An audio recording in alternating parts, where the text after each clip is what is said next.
When my parents called to tell me I needed to go to Ethan's house to meet his prospective match, Ethan was sound asleep beside me. Thinking it was a joke, I whispered, "Ethan Miller, they say they found you a date." He grunted sleepily and pulled me into his arms.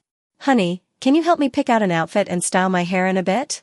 Seeing me freeze, Ethan opened his eyes and chuckled. "What's wrong? We're just buddies with benefits, don't tell me you thought I was going to marry you." I was momentarily speechless. All I could do was awkwardly busy myself. I didn't dare look at Ethan, and after pushing him away, I grabbed my clothes from the floor and threw them on. "Scarlett, look at me." Ethan propped himself up on his elbow, a playful glint in his eyes. "You didn't actually think we were boyfriend and girlfriend, did you?" The words, buddies with benefits, echoed in my mind. My hands trembled, and I couldn't fasten my bra. Ethan threw back the covers, revealing his lean, sculpted torso, and knelt on the edge of the bed. He reached out and expertly fastened my bra. I lowered my head. "Who's the date?" I forced a laugh. "Don't tell me Uncle and Aunt Miller dragged someone in from the matchmaking corner of the park." Staring at the red marks on my body in the mirror, my legs still ached. Ethan, wearing only gray sweatpants, approached and buried his face in my neck. "It's Isabel Lee." He raised his striking eyes and repeated, "Isabel Lee, from the art department in college." "I'm actually nervous about seeing her," Ethan repeated, his voice tinged with excitement. My hand, which was applying lipstick, froze. Of course I remembered. Ethan had a crush on her, but before he could confess his feelings, she left for abroad. I thought it was all in the past. Ethan stared at me, pursing his lips. "Scarlett, don't get any crazy ideas about me. We grew up naked together, and although you are definitely beautiful, I see you as a bro. You're my perfect food buddy, car buddy, bed buddy." I felt like I'd been struck by lightning, a chill running through me. I forced a smile, looking at Ethan's grin. He continued, "Plus, I know what clothes you'll wear, and even which lingerie set you'll pair them with. It's boring, really. Sometimes I wake up in the middle of the night and see you sleeping next to me, and I get scared. Scared that if I joke around with my family like they suggest, and we actually get married, I'll see my whole life flash before my eyes." He shuddered after finishing that. It seemed like the mere thought of it made him tremble with fear. I gripped my palms tightly, fighting back tears. "I have things to do." After saying that, I grabbed my coat and fled like a deserter. I thought Ethan and I were dating. After all, we did everything most couples did. We ate together, went on dates, had dinner with friends, and boldly kissed each other during Truth or Dare, saying, "I love you." Ethan would personally pick me up and drop me off from work on every rainy day.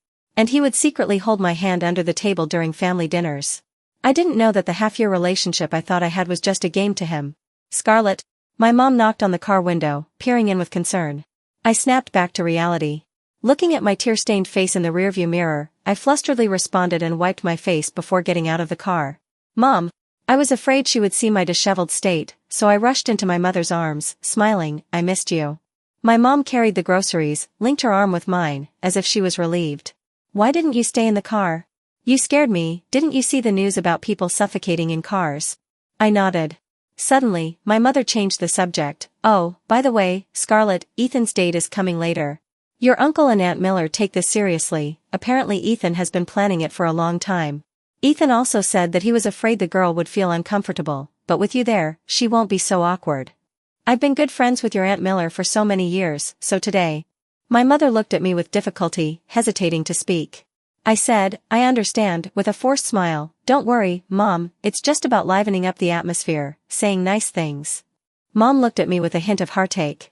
"Yeah, the photo of Ethan and I together is on the bedside table. I cherished every gift he gave me, not to mention the densely written notebook that couldn't hide my love." How could Mom not understand?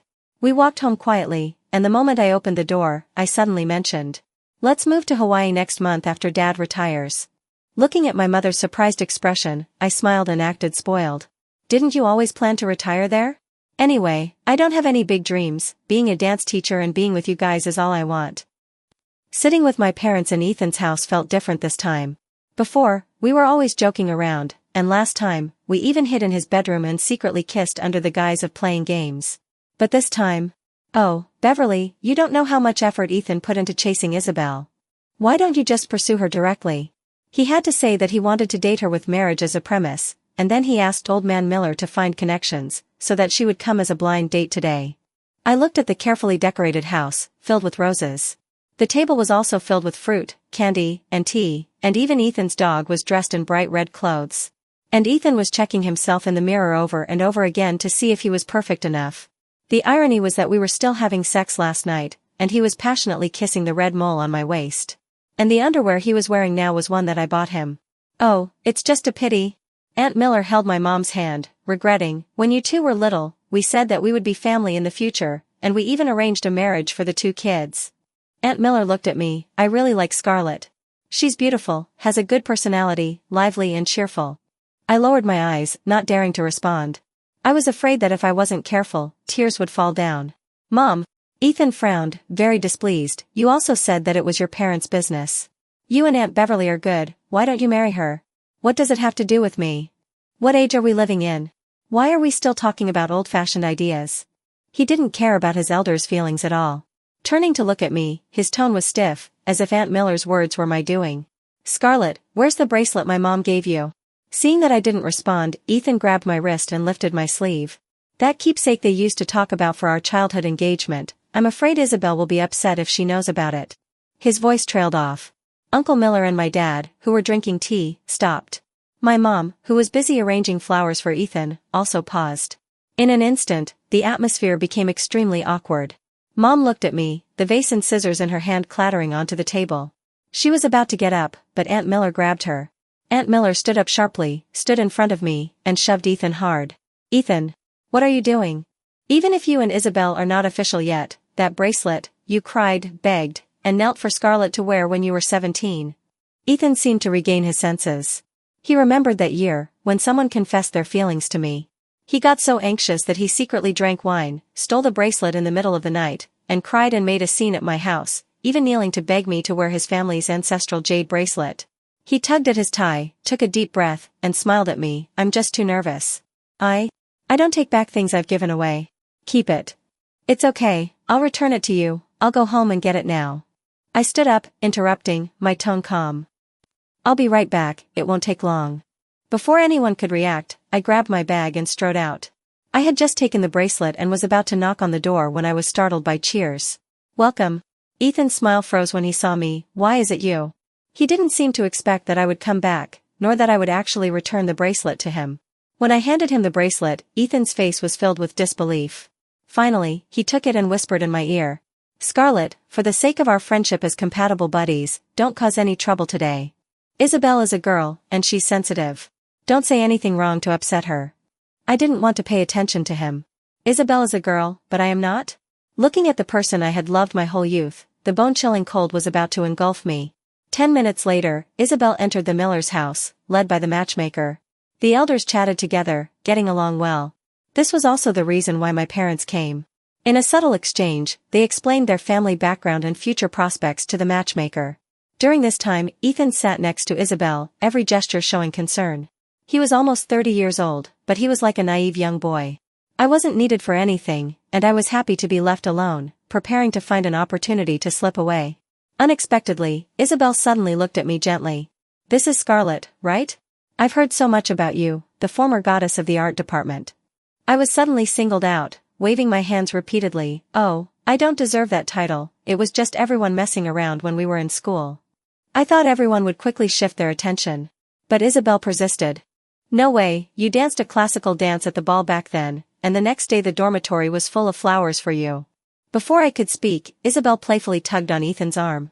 You two are childhood sweethearts, why aren't you together? I remember you were so close, everyone thought you would get married. All eyes turned to me. I didn't know how to describe it, but Isabel, who seemed harmless, made me feel a strange hostility. Her? Ethan looked at Isabel, handing her a peeled apple. In your eyes, she's a girl, or a goddess. But in my opinion, she's just a tomboy, a good brother I grew up with. As if recalling something, Ethan chuckled. You don't know, when Scarlett cried as a child, snot and tears would flow together. If I hadn't wiped her big snot, it would have flowed into her mouth. And when Scarlett fainted during PE class at 15, she talked nonsense, waving her hands and feet. I have to go. I forced myself not to get angry, stood up, and forced a smile at the elders. You guys chat. Isabel looked at Ethan with some embarrassment. Did I say something wrong and upset my sister? Ethan glared at me angrily, as if blaming me for ruining the atmosphere. Before he could speak, I interjected. I have a date with my boyfriend tonight, it's too late if I don't leave now. When did you get a boyfriend? My left foot had already stepped out the door, but Ethan grabbed me. How come I don't know? In front of so many people, and with Isabel there, my face turned red. I struggled to break free. It's none of your business whether I have a boyfriend or not. I said angrily, my parents haven't even asked, why should you care? Ethan. Uncle Miller lowered his voice, sternly, sit down. What kind of behavior is that? I took the opportunity to bow to the elders, goodbye, uncle and aunt. Behind me, Isabel's obedient voice sounded, Scarlett is so beautiful and performs on stage often, there must be no shortage of suitors around her. It's normal to date, right? I saw a hickey under her scarf just now. Realizing that her words were inappropriate, she paused, embarrassed, maybe art students have different personalities. We painters are quieter, and dancers are more open. But I respect every girl's choice. I didn't hear what they discussed about me afterwards. I usually dressed boldly, just one holding up and one stepping down, used me to set off her. I could imagine how Ethan would belittle me. But they didn't know that although I said I had a boyfriend, it was fake. But leaving here and moving to Hawaii was serious. I started researching houses there and how to solve my job after going there. Throwing myself into all of this, keeping myself busy, so that I wouldn't have time to think about Ethan. We grew up together, and he had always played the role of the warm-hearted big brother next door. He would stand up for me when someone bullied me. When I was 10 years old, I was too playful and asked Ethan to play with me at the amusement park until 9 o'clock. My parents were so worried that they called the police. In the end, they dragged us back home from our make-believe game in the sandbox. He took the blame for me, saying it was all his fault. That night, Uncle Miller was so angry that he hit him a dozen times with a feather duster. I cried and said it was actually me. But Ethan raised his eyebrows and insisted that it was his fault. Later, I grew more and more beautiful, and he grew more and more handsome.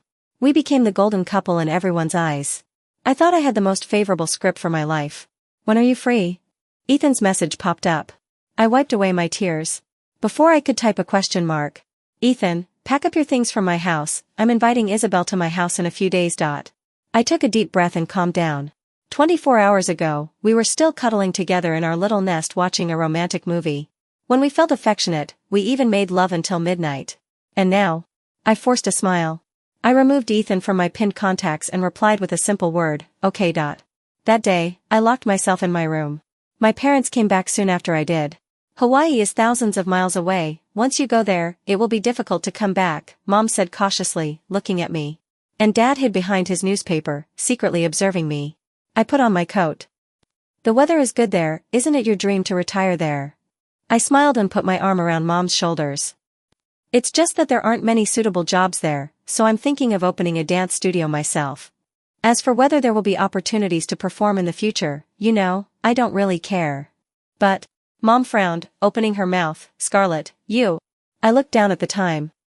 Okay, I'm serious. I'm fine and I'm sober, don't worry about me. You guys should think about the money issue. I kissed Mom on the cheek.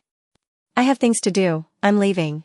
Thinking that maybe time and separation would smooth out the pain, I became more peaceful. My sincere and passionate love, unspoken, didn't lose face. I thought Ethan and I would break up amicably. But I didn't expect that I wouldn't be able to get into the door.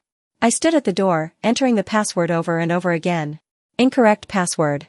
Incorrect password. Anger instantly flared up in my heart.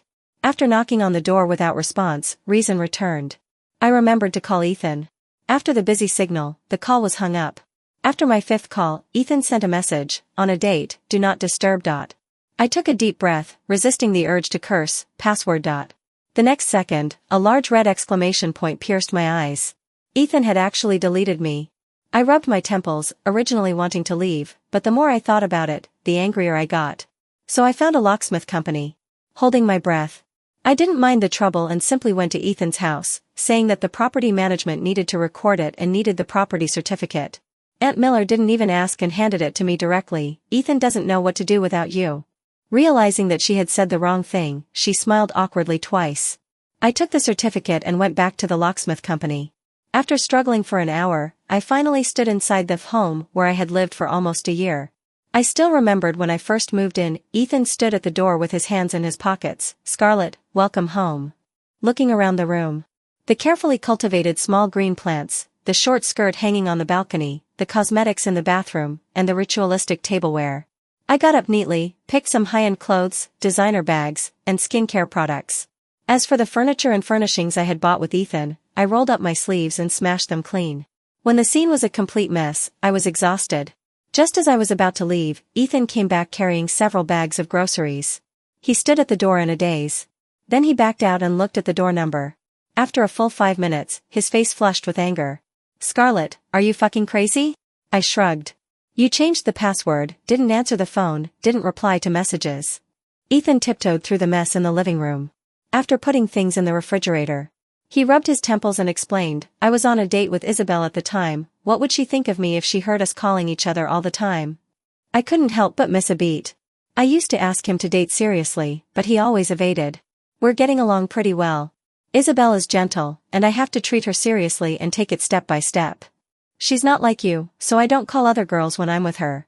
He sighed, looking at me with a smile in his eyes. "Scarlett, haven't you eaten? I'll cook now, you eat before you leave." As if afraid that I would refuse, he said to himself, "Just think of it as a farewell dinner, give me some face." I looked at him bustling around, sniffing. My eyes were sore. An hour later, I confirmed that there was nothing I wanted to take away from this house anymore. Ethan had also cooked the food and brought it to the table. A whole table of dishes. I still thought that maybe we could meet in the future and pretend to be ordinary friends. After all, we had known each other for so many years. I reached out, just about to pick up a dish, when Ethan startled me by saying, "Don't touch." He trotted over in a hurry and handed me a small circular dish. "Just eat a small bite of everything, I want to take the rest to Isabel while it's hot." Ethan held up the small dish, which was smaller than my palm. "Hurry up and taste which one is the best, I'll pack more of the best one. If you don't like something, I won't take it and leave it for you to eat." Clang! I dropped my chopsticks. His hand was still suspended in midair. I stood up abruptly, the stool scraping against the floor, making a sharp and jarring sound. My voice choked up. "Ethan, you know what? I didn't see you as just a buddy, I really like you. Those sweet words I said before." My eyes were red, staring straight at him, I meant them. I ignored his surprised expression and turned to leave. But now I finally understand how stupid I was before. From that day on, I completely let go of Ethan. I focused on planning the trip to Hawaii with my parents. In recent days, after handing over my work, I began to learn about the operation and management of dance training studios and professional further education.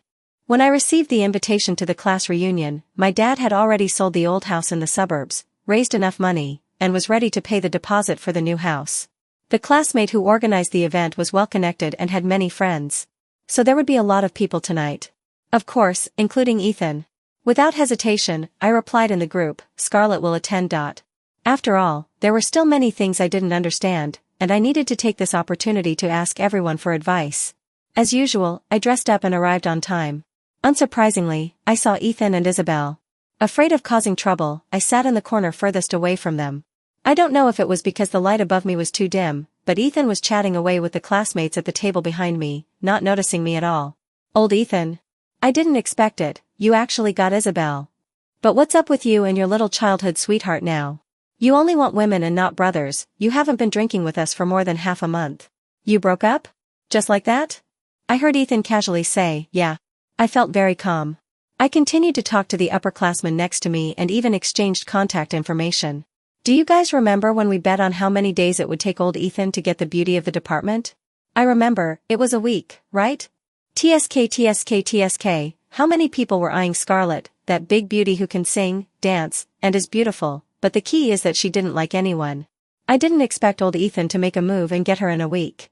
I listened to their joking and drunken teasing. I clenched my beer bottle. 5 seconds later, Ethan said softly, "No way." His voice was small, but it resonated. 5 days. I suddenly lost my strength. Finally, I heard him say, "Now that you mention it, I kinda miss her." I stood up. Blocked by Isabel, who suddenly appeared.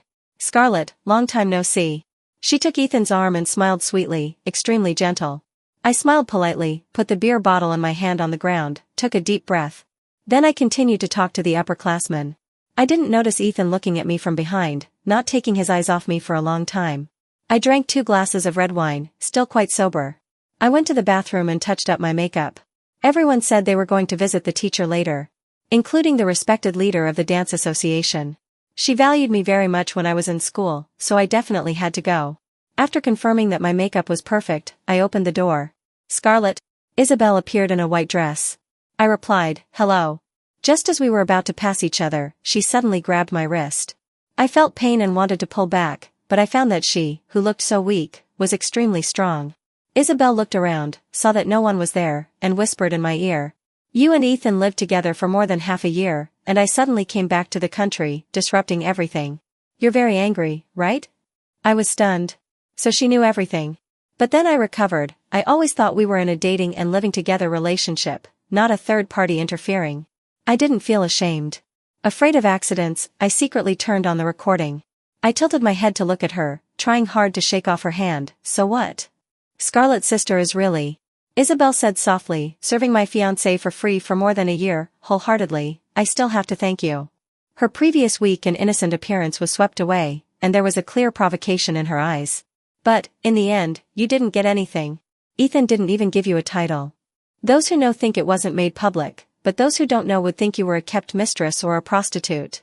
Isabel's eyes were disgusting, looking me up and down, but it's no wonder, Scarlett's sister is dressed like that.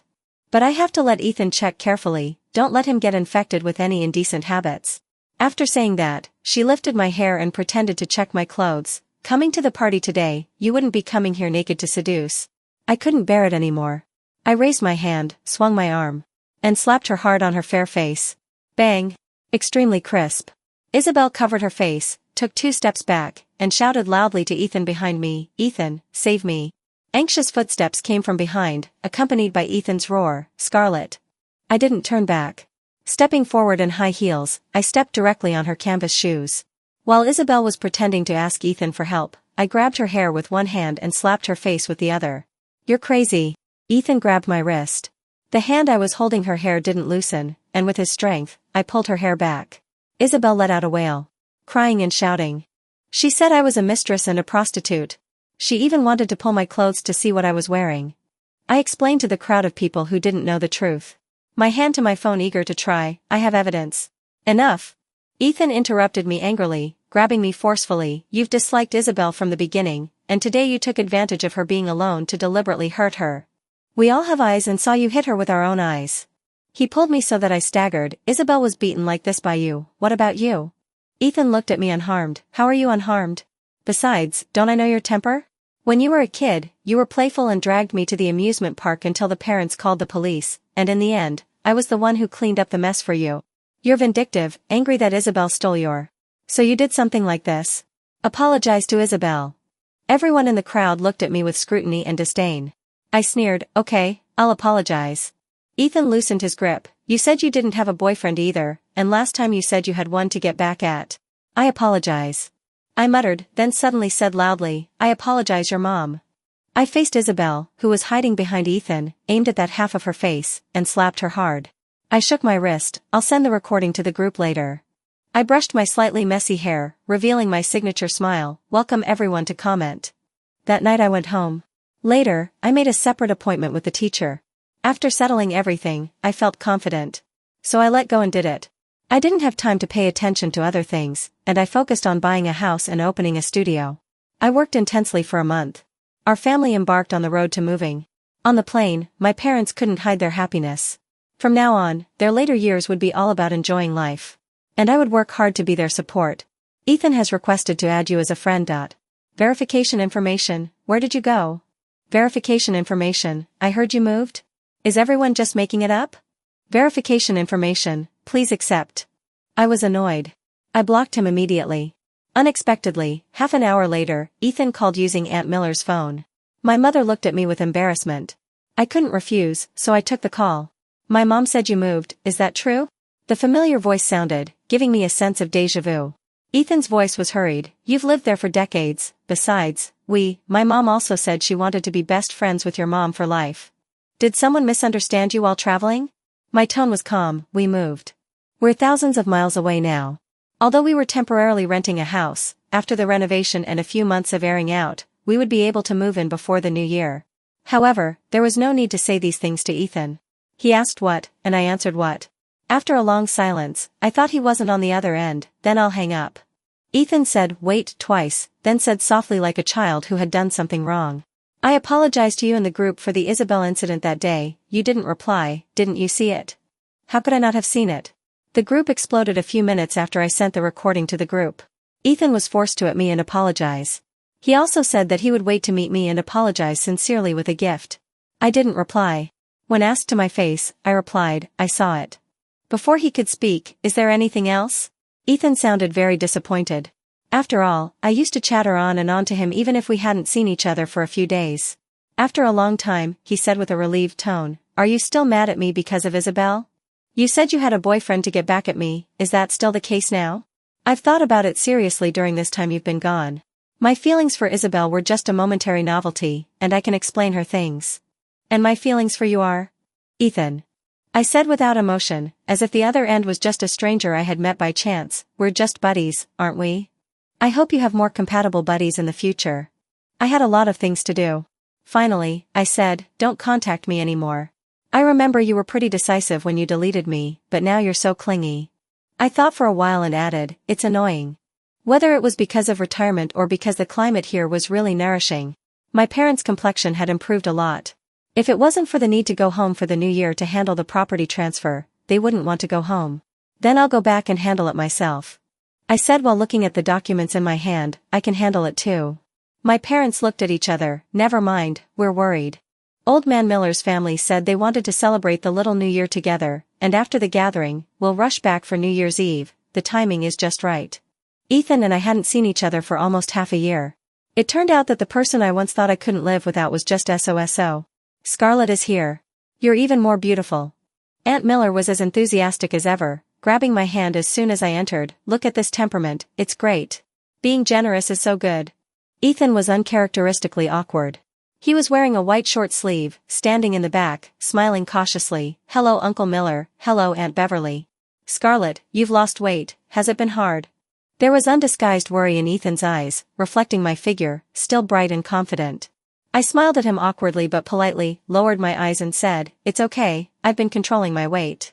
After the meal, there was bound to be a lot of sentimental talk. Aunt Miller hugged my mother and shed tears. When she got to the deeper parts, Aunt Miller bit her lip. Beverly, you see I really like Scarlett, I really treat her like my own daughter. That Isabel was scheming against Ethan from the beginning. When Ethan was in college, he didn't know any better and liked her a little, so she played hard to get and ran abroad, wanting Ethan to chase her. As a result, Ethan gave up and worked with Scarlett as soon as he graduated.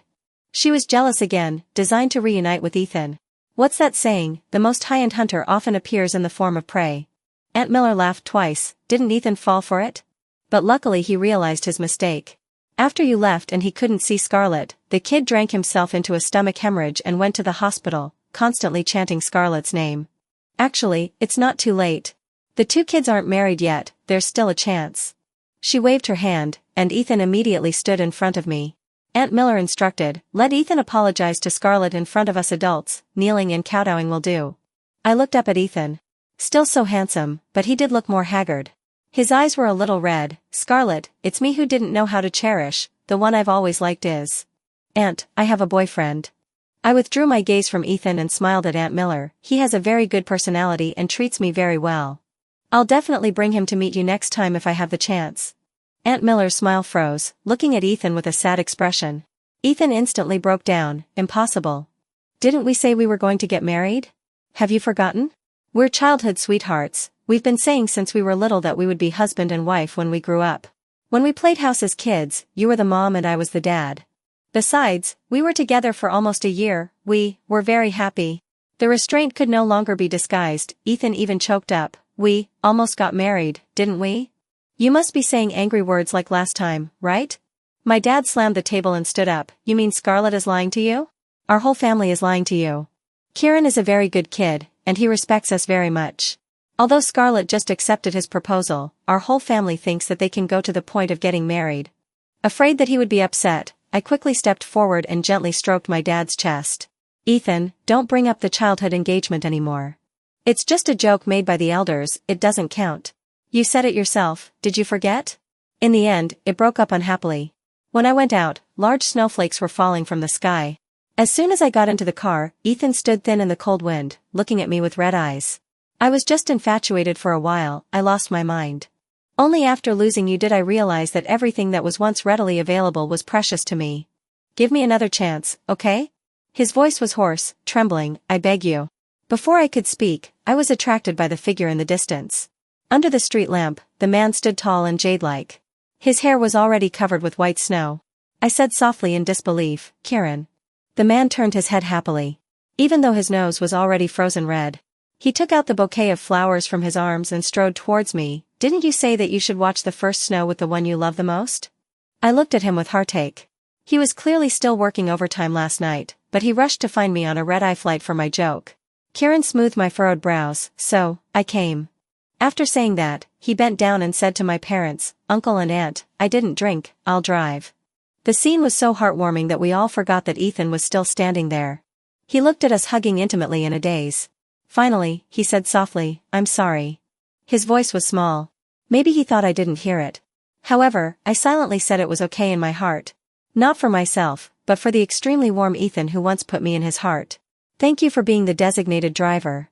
I told them and prepared to walk to the hotel with Kieran. I looked at Ethan, who was so sad that he was about to shatter. Then "Ethan, goodbye." Turning around, I burrowed into Kieran's arms. When I turned to leave, I saw Ethan collapse and kneel on the ground in my peripheral vision. However, that had nothing to do with us. Kieran held me tightly in his arms, his chin lightly resting on my head, and said affectionately, "If we ever share the snow again, this life can be considered spent together until our hair turns white." He leaned down and gently kissed my forehead.